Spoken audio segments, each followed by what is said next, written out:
Right. AP సచివాలయంలో రాజ్యాంగ ఆమోద దినోత్సవ వేడుకలు నిర్వహిస్తున్నారు. ఈ కార్యక్రమానికి సీఎం చంద్రబాబు హాజరయ్యారు. ఇప్పుడు లైవ్ చూద్దాం. చేసుకుంటూ పరిపాలన వాళ్ళు సాగించారు. మనమందరం కూడా ఒక వినూత్నమైన భావంతో ఎప్పటికప్పుడు ఆలోచించడం కూడా మానేశాం. ఆ క్రమంలో మనం చూస్తే ఎన్నో అవమానాలు, మరెన్నో అరాచకాలు, అంతకు మించి మనం ఒకసారి చూస్తే మనం ఏది చేతగాని వాళ్ళనే ఇంప్రెషన్ కూడా ప్రపంచానికి ఇచ్చే పరిస్థితి వచ్చింది. ఈ ఆలోచన విధానాన్ని కూడా మీరు ఒకసారి ఆలోచిస్తే చాలా సంవత్సరాలు, డెకేడ్స్ మనం సబార్డినేట్స్ గానే ఆలోచించాం. ఎప్పుడైనా సరే ఒక్కొక్కసారి కొన్ని ప్రభావాలు ఎంత ప్రగాఢంగా పనిచేస్తాయంటే మనం వేరే దేశాలకు పోయి ఆ దేశాలతో ఉండే వాళ్ళతో సమానంగా మాట్లాడడం, మేము మీతో సమానంగా పోటీ పడగలుగుతామని చెప్పుకోలేని పరిస్థితి వచ్చే పరిస్థితికి వచ్చింది. అదే ఉద్దేశం ఆ రోజు కూడా మనం చూసినప్పుడు మీకు అసలు రాజ్యాంగం రాసుకోవడం చేతనవుతుందా అని అవహేళన చేసిన రోజు అది. అక్కడి నుంచి ఈ రాజ్యాంగాన్ని రాయడం కోసం మీరు ఒకసారి చూస్తే ప్రపంచంలో ఉండే అన్ని దేశాలని, ప్రజాస్వామ్య దేశాలన్నీ అధ్యయనం చేశారు. ఒక పక్క అమెరికా, ఒక పక్క Britain, Canada, Ireland, Germany, Australia, దక్షిణాఫ్రికా, ఫ్రాన్స్, రష్యా, జపాన్, ఇలా వివిధ ప్రపంచ దేశాలన్నీ స్టడీ చేసిన తర్వాత వాళ్ళ రాజ్యాంగంలో ఉండే బెస్ట్ ప్రాక్టీస్ అన్ని తీసుకొని అంబేద్కర్ గారికి ఉండే అనుభవంతో భారతదేశ కండిషన్స్ కూడా అధ్యయనం చేసుకుని ఒక దళిత కుటుంబంలో పుట్టినటువంటి అంబేద్కర్ గారు జీవితాంతం ఎన్నో అవమానాలు పాలయ్యారు. ఒక పక్క బానిసత్వం, ఇంకొక పక్క సమాజంలో కూడా అవహేళన, ఇవన్నిటి గురైన తర్వాత ఆయనలో ఉండే పరిపక్వత రాజ్యాంగంలో పూర్తిగా ఎక్కడికక్కడ కనపడే పరిస్థితి వచ్చింది. భవిష్యత్తులో వచ్చే సవాళ్లను కూడా ఊహించుకుని రాజ్యాంగంలో సొల్యూషన్స్ ఇచ్చాడు. ఒక రోజు 2 రోజులు కాదు. ఇంత మునిపే మన మిత్రులు మాట్లాడినప్పుడు చాలా పెద్ద ఎత్తున ఎక్సర్సైజ్ చేయడం, దీనికి మీరు చూస్తే 299 మంది విశిష్ట వ్యక్తులు కలిసి సభగా ఏర్పడి ఒక్కటిగా రాసినటువంటి మహోన్నత గ్రంథం మన భారత రాజ్యాంగం. వివిధ ప్రాంతాల నుంచి ఉన్నారు, వివిధ కులాల నుంచి, వివిధ రంగాల నుంచి అందరూ కూడా ఆ రోజు ఒకటిగా చేరి ఇది రాశారు. ఈ మన రాష్ట్రానికి వస్తే మనం గర్వించదగ్గ విషయాలు, జాతీయ జెండా రూపొందించిన తెలుగువారంతా గర్వించేలా పెంగళ వెంకయ్య గారు దానికి రూపకల్పన చేశారు. అదే మరిగా చాలా మంది ప్రధాన పాత్ర కూడా పోషించారు. టంగుటూరి ప్రకాశం, నీలం సంజీవరెడ్డి, పట్టాభి సీతారామయ్య, దుర్గాబాయి దేశ్ముఖ్, వెంకట్రావు, కల్లూరు సుబ్బారావు, మోటూరు సత్యనారాయణ, ఎన్జి రంగా, సికే కేశవరావు, ఎం తిరుమలరావు, బొబ్బిలి రాజా రామకృష్ణరంగారావు, ఈ విధంగా ఒక 11 మంది ఆంధ్రప్రదేశ్ నుంచి కూడా రాజ్యాంగ సభలో సభ్యులుగా ఉండడం, ఈ రాజ్యాంగాన్ని రాసేదానికి దోహదం చేసే పరిస్థితికి వచ్చారు. అందుకే ఒక పక్క రాజ్యాంగానికి అధ్యక్షత వహించినటువంటి అంబేద్కర్తో పాటు దేశంలో ఉండే అందరిని ఒకసారి ఆలోచించుకున్నప్పుడు ఆంధ్రప్రదేశ్ ఈ గడ్డ మీద పుట్టిన వారిని కూడా మనం ఒకసారి తలుచుకుని నివాళులర్పించాల్సిన అవసరం ఉంది. ఈ సందర్భంగా ఇప్పుడే మన రాజ్యాంగం మీద కూడా ప్రమాణం చేస్తున్నాం. అందులో కంటెంట్ కూడా మనం చూస్తున్నాం. ఇందులో చాలా స్పష్టంగా సాంఘిక, ఆర్థిక, రాజకీయ న్యాయాన్ని ఆ రోజు కూడా ఇప్పుడు కూడా మనం మాటల్లో పెడుతున్నాం తప్ప అందరికీ సామాజిక న్యాయం చేయాలని, ఆర్థిక ఏ విధంగా ఆర్థికంగా ముందుకు తీసుకురావాలని, రాజకీయ ప్రాధాన్యత, సమతుల్యం పాటించాలి, అందరికీ న్యాయం జరగాలని చెప్పి చాలా స్పష్టంగా ఉంది. ఇంకొక పక్క ఆలోచన, భావ ప్రకటన, విశ్వాసం, ధర్మం, ఆరాధనలో స్వేచ్ఛని, ఇవన్నీ కూడా అందరికీ వచ్చే విధంగా చేయాలని, ఇంకొక పక్కన చూస్తే అంతస్తులోను అవకాశాల్లోనూ సమానత్వం చేకూర్చుటకు మనం ప్రయత్నం చేయాలని, వ్యక్తి గౌరవాన్ని, జాతీయతను మరియు అఖండతను తప్పక సంరక్షించాలని ప్రియాంబుల్లో ఎంత స్పష్టంగా చెప్పారంటే ఇవన్నీ చెప్పి ఈ రాజ్యాంగాన్ని 299 మంది రాసుకుంటున్నామని కాదు, భారతదేశ పౌరులుగా మనందరం రాసుకుంటున్నామనే విధంగా ఆ రోజు రాజ్యాంగాన్ని సమర్పించే పరిస్థితికి వచ్చారు. అందుకే అంబేద్కర్ గారు ఎన్నోసార్లు ఆ రోజు రాశాడు ఓపెన్గా కూడా, ఎంత మంచి రాజ్యాంగం ఉన్నా దాన్ని అమలు చేస్తున్న వారు మంచి కాకపోతే అది చెడుగా మారుతుంది. అలాగే ఎంత చెడు రాజ్యాంగం ఉన్నా దాన్ని అమలు చేస్తున్న వారు మంచివారు కాకపోతే, అది మంచివారైతే అది మంచిగా మారుతుంది అని అంబేద్కర్ ఆ రోజు చెప్పాడు. అంటే వ్యక్తులను బట్టి రాజ్యాంగం. ఇప్పుడు మనం అందరం ఇక్కడ ఉన్నాం, ఆ రాజ్యాంగ ఫలితమే మనం ఇక్కడికి వచ్చాం. మీరు ఐఏఎస్ కావచ్చు, కొంతమంది రిజర్వేషన్లో కావచ్చు, మేము రాజ్యాంగంలో పొందుపరిచినటువంటి ఓటు హక్కు ద్వారా ఇక్కడికి వచ్చాం. వచ్చిన తర్వాత రాజ్యాంగాన్ని ఓసారి నెమరు వేసుకోవడం కూడా మర్చిపోతున్నాం. ఓసారి రాజ్యాంగాన్ని దుర్వినియోగం చేసే పరిస్థితి వస్తూ ఉంది.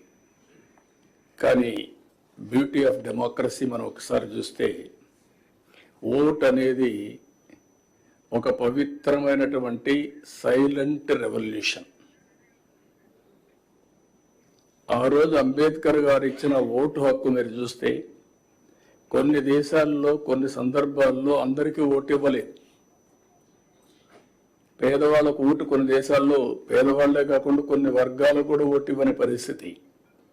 కానీ భారతదేశంలో మొట్టమొదటి నుంచి డబ్బులుండేవాళ్ళు, డబ్బులు లేని వాళ్ళు, లేకపోతే బలహీనులు, బలవంతులు అందరికీ ఒకే ఓటు తప్ప రెండో ఓటు లేదు. ఆ ఓటు ద్వారా ఈరోజు దేశంలో ఒక విధంగా చెప్పాలంటే రాజ్యాంగాన్ని మనం కాపాడుకోగలుగుతున్నాం. ఎప్పుడైనా సరే ఏ నాయకులైనా సరే అతిగా ప్రవర్తించినా, రాజ్యాంగాన్ని దుర్వినియోగం చేసినా మళ్ళీ కరెక్ట్ చేసే శక్తి ఓటర్స్కు ఉంది. అదే రాజ్యాంగంలో ఒక బలమైన శక్తి అని చెప్పి కూడా నేను మీకు తెలియజేస్తున్నా. ఇందులో అనేక సమస్యలకి పరిష్కారం చూపించారు. అదే సమయంలో ఇప్పటికే మీరు ఒక్కసారి చూస్తే అనేక సవాళ్ళు కూడా వచ్చాయి. ఎమర్జెన్సీ లాంటి చీకటి రోజులు కూడా వచ్చాయి. అదే మరిగా లాస్ట్ 5 yearsలో మన రాష్ట్రంలో కూడా మన సమస్యలు చూసాం. నేను ఎప్పుడూ 45 ఏళ్ళుగా రాజకీయాల్లో ఉన్నా, అవినీతిని చూసా, అసమర్థను చూసా, ప్రోగ్రెసివ్ పాలిటిక్స్ చూసా. అదే మరి కొంతమంది ట్రెడిషనల్ పాలిటిక్స్ చేస్తూ వచ్చారు. కానీ ఇలాంటి రాజ్యాంగాన్ని తమ చేతుల్లోకి తీసుకొని ఏ విధంగా ప్రాథమిక హక్కులను కూడా పూర్తిగా కాలు రాశారో మనం చూసాం. అంటే ఒక్కోసారి రాజ్యాంగంలో కూడా కొన్ని కాస్ట్లీ మిస్టేక్స్ జరుగుతూ ఉంటాయి, మామూలు మిస్టేక్స్ కాదు. కానీ ఆ సఫరింగ్ కూడా కొన్ని తరాలు, కొన్ని డికేట్స్ సఫర్ అయ్యే పరిస్థితి వస్తుంది. అయితే అల్టిమేట్గా ఎవరైనా సరే రాజ్యాంగాన్ని అతిక్రమించిన, రాజ్యాంగ స్ఫూర్తికి వ్యతిరేకంగా పనిచేసిన, నేను 2 words వాడుతున్నా. ఒక అవినీతి చేయడం మన బాధ్యతను మనం ఉల్లంఘించినట్టు అవుతుంది. అధికార దుర్వినియోగం చేయడం కూడా రాజ్యాంగ ఉల్లంఘనే. రాజ్యాంగం ఒక పవిత్రమైన ఆశయంతో మనకు ఒక బాధ్యత ఇస్తే, సమాజంలో ఒక గౌరవాన్ని, గుర్తింపునిస్తే, ఆ గుర్తింపుని ప్రజల కోసం మనం ఉపయోగించాలి తప్ప మన స్వార్థం కోసమో మన ఎగోతోనో మనం చేస్తే అది కూడా తీవ్రమైన నష్టాలు జరుగుతుంది. అందుకని ఇంకొక పక్కన మీరు చూస్తే రాజ్యాంగంలో చాలా స్పష్టంగా సాంఘిక ఆర్థిక రాజకీయ అసమానతలు కానీ సమానత్వం కానీ 75 సంవత్సరాలు అయింది. ఇప్పటికి కూడా మనం అనుకున్న లక్ష్యాల్ని ఎవరైతే స్వాతంత్రం కోసం త్యాగాలు చేశారో వాళ్ళ యొక్క విలువల్ని గౌరవించడం కానీ, ఏ స్ఫూర్తి అయితే రాజ్యాంగాన్ని రాశారో ఆ రాజ్యాంగాన్ని అమలు చేయడంలో ఇంకా మనం ముందుకు పోవాల్సిన అవసరం ఉంది. ఈరోజు ఇంకొక విషయంలో మీరు ఒకసారి ఆలోచిస్తే, ఆర్థిక సంస్కరణ వల్ల సంపద సృష్టిస్తూ ఉంది. సృష్టించిన సంపదను లాస్ట్ మైల్ తీసుకుపోవడంలో ఇంకా కొన్ని సమస్యలు ఉన్నాయి. ఒకసారి ఆర్థిక స్వాతంత్రాన్ని అందరికి ఇవ్వగలిగితే ఆటోమేటిక్గా సామాజిక న్యాయం కూడా జరుగుతుంది, రాజకీయ ప్రాధాన్యత కూడా వస్తుంది. మళ్ళీ ఇవన్నీ కూడా ఇంటర్లింక్డ్. రాజకీయంగా అందరికీ సమానమైన అవకాశాలు వస్తే చట్టాలను కూడా వాళ్ళు అమలు చేస్తారు. ఆ చట్టాల వల్ల మళ్ళా అందరికీ న్యాయం జరిగే పరిస్థితి వస్తుంది. ఇవన్నీ కూడా ఇంటర్లింక్డ్. 91లో ఆర్థిక సంస్కరణలు ప్రారంభించాం. ఈరోజు ఆర్థిక సంస్కరణల ఫలితాల వల్ల సంపద సృష్టించబడతా ఉంది. ఇంకా లాస్ట్ మైల్లో పేదరికం ఉంది. ఇది కూడా మనం అందరం ఆలోచించుకొని అలాంటి సమర్థవంతమైన ఆర్థిక విధానాలను మనం తీసుకొచ్చి ఏ విధంగా ఆ సంపదను మళ్ళీ పేదరిక నిర్మూలన కోసం, జీరో పావర్టీ కోసం ముందుకు పోతా మనం ఆలోచించాల్సిన అవసరం ఉంది. మొన్న కూడా మేము చూసాం, సోషల్ రీఇంజనీరింగ్ చేశాం. ఏదైనా సరే అందరి మనోభావాలు గుర్తుపెట్టుకోవాలి. అదే సమయంలో మనం కానీ క్యాస్టో లేకపోతే రిలీజియనో ప్రాంతమో ఇవన్నిటి పేరిట డివైడ్ అయిపోతూ ప్రమాదం వస్తుంది. ఇవన్నీ కూడా సమతుల్యం పాటిస్తూ అందరినీ సమానంగా గౌరవిస్తేనే ఈ రాజ్యాంగ స్ఫూర్తిని కూడా మనం కాపాడినట్టు అవుతుంది. ఇప్పుడు భారతదేశంలో మనం ఇంకొక విషయం కూడా ఆలోచిస్తే, ఇటీవల కాలంలో టెక్నాలజీ మనకు ఒక 20 సంవత్సరాలుగా ఒక హ్యాండీగా వచ్చింది. నేను ఎప్పుడూ చెప్తా ఉంటాను, బ్రిటిష్ వాళ్ళు పోతూ ఇంగ్లీష్ వదిలిపెట్టిపోయారు. రెండోది, స్వతహాగా భారతీయులు మ్యాథమెటిక్స్లో చాలా స్ట్రాంగ్గా ఉన్నాం. ఈ రెండు డెడ్లీ కాంబినేషన్ ఇన్ఫర్మేషన్ టెక్నాలజీ. ఇప్పుడు ఇన్ఫర్మేషన్ టెక్నాలజీ ఆర్టిఫిషియల్ ఇంటెలిజెన్స్కి వెళ్ళిపోయింది. ఇంకా మెచ్యూరిటీ వస్తూ ఉంది. Deep technologies in all walks of life వచ్చే పరిస్థితి వచ్చింది. సంపద సృష్టించడం చాలా ఈజీగా తయారయ్యే పరిస్థితి వచ్చింది. అందులో భారతదేశానికి డెమోగ్రఫిక్ డివిడెంట్ ఒక అడ్వాంటేజ్గా వచ్చింది. ఈ 75 సంవత్సరాల ఏదైతే రాజ్యాంగ దినోత్సవాన్ని మనం జరుపుకుంటున్నామో ఆ రోజు మనం ఆలోచించుకోవాల్సింది, మనకు ఒక డెమోగ్రఫిక్ డివిడెంట్ ఒక అడ్వాంటేజ్ వచ్చింది. కొన్ని దేశాల్లో ఏజింగ్ ప్రాబ్లం క్యాచప్ అవుతుంది. ఒక పక్కన ఆ దేశాలు ఏజ్తో సఫర్ అయినప్పుడు మన దేశానికి ఉండే అడ్వాంటేజ్ వల్ల ఈరోజు ప్రపంచానికే మనం సేవలు అందించే పరిస్థితికి వచ్చాం. ఈ విషయం కూడా గుర్తుపెట్టుకోవాల్సిన అవసరం ఉంది. ఆఫ్లైన్, ఆన్లైన్ ఇవన్నీ కూడా. అందుకని ఇలాంటి రాజ్యాంగ దినోత్సవాన్ని మనం జరుపుకుంటూ ఆ స్ఫూర్తిని ప్రజలకు నింపుతూ ఎప్పటికప్పుడు ఇవన్నీ గుర్తు చేసుకుంటూ నెమరు వేసుకుంటూ మన రాజ్యాంగం కోసం, స్వాతంత్రం కోసం పోరాడిన వ్యక్తులకి నివాళులర్పిస్తూ అదే సమయంలో మనం ఏ విధంగా చేయాలనో మనం ముందుకు పోవాల్సిన అవసరం ఉంది. పోయిన 5 సంవత్సరాలు కూడా ఎందుకు చెప్తున్నానంటే, నేను మర్చిపోదాం అనుకుంటున్నాను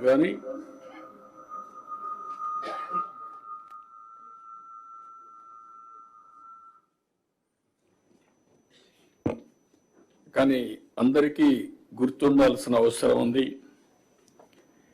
వ్యవస్థలన్నీ పూర్తి కూడా ఇప్పటికీ నేను 4వసారి ముఖ్యమంత్రి అయినా ఇప్పటికి కూడా నాకు ఇంకా పూర్తిగా విధ్వంసానికి గురైనటువంటి వ్యవస్థల్ని రివైవ్ చేయడం ఇంకా టైం తీసుకునే పరిస్థితి వస్తూ ఉంది. ఇంకొక పక్క ప్రజల హక్కుగా తెలుసుకునే ప్రభుత్వ నిర్ణయాలను కూడా రహస్యంగా దాచిపెట్టడం, జీవోలు ప్రజల కోసం ఆన్లైన్లో పెట్టే విధానానికి మంగళం పలకడం, అవన్నీ కూడా ఈరోజు మళ్ళీ ఆన్లైన్లో పెట్టే పరిస్థితికి వచ్చాం.